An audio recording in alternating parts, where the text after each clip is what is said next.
All right, here's one that Yeats wrote maybe around 55 or 60.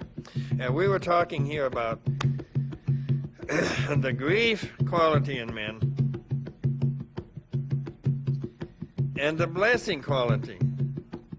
What we really wanted from our fathers in a certain sense was a blessing. That's what we still want from old gurus and everything. And so it's a feeling that it's one of the function of old men to do blessing. And young men are hungry for that blessing.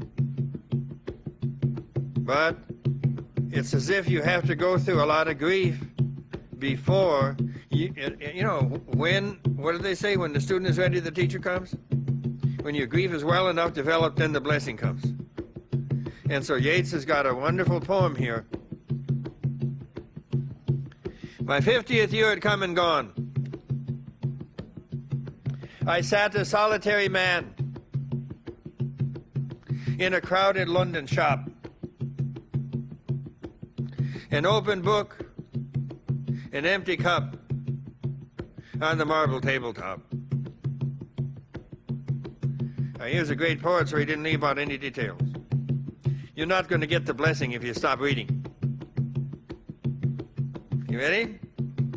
And you're not going to get there before 50 either. I'll do the first stanza again, then give you another one. My 50th year had come and gone. I sat a solitary man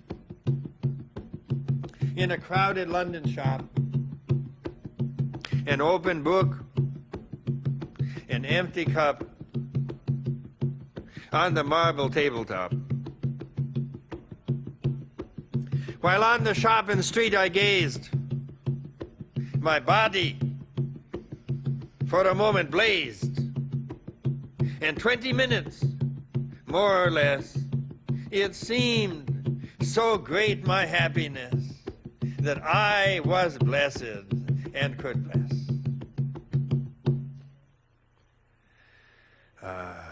He lived over 50 years to have that, to have that 20 minutes when he knew that the lizard was gone. The soul had done it. The soul had gone, gotten the lizard out, right?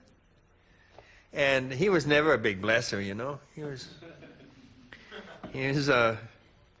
kind of, Maud Gunn wouldn't sleep with him. She said, you're kind of a literary creep. What you gonna do? I'm gonna do that. We'll do one more Yeats. Yeah, good.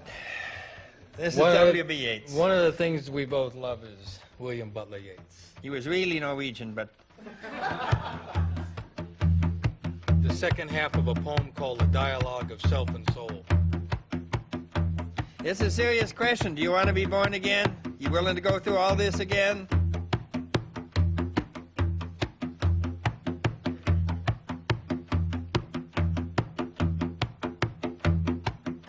A living man is blind and drinks his drop. What matter if the ditches are impure? What matter if I live it all once more? Endure the toil of growing up, the ignominy of boyhood, the distress of boyhood changing into man, the unfinished man and his pain brought face to face with his own clumsiness. The finished man amongst his enemies, how in the name of heaven can he escape that defiling and disfigured shape? The mirror of malicious eyes casts itself against his eyes until at last he thinks that that shape must be his shape. And what's the good of an escape if honor find him in the wintry blast?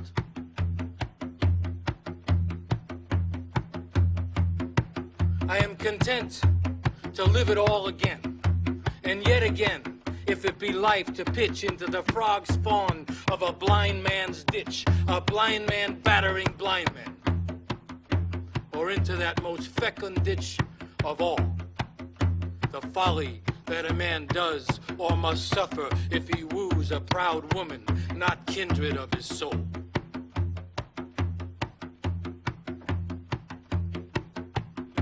I am content to follow to its source every event, in action or in thought, measure the lot,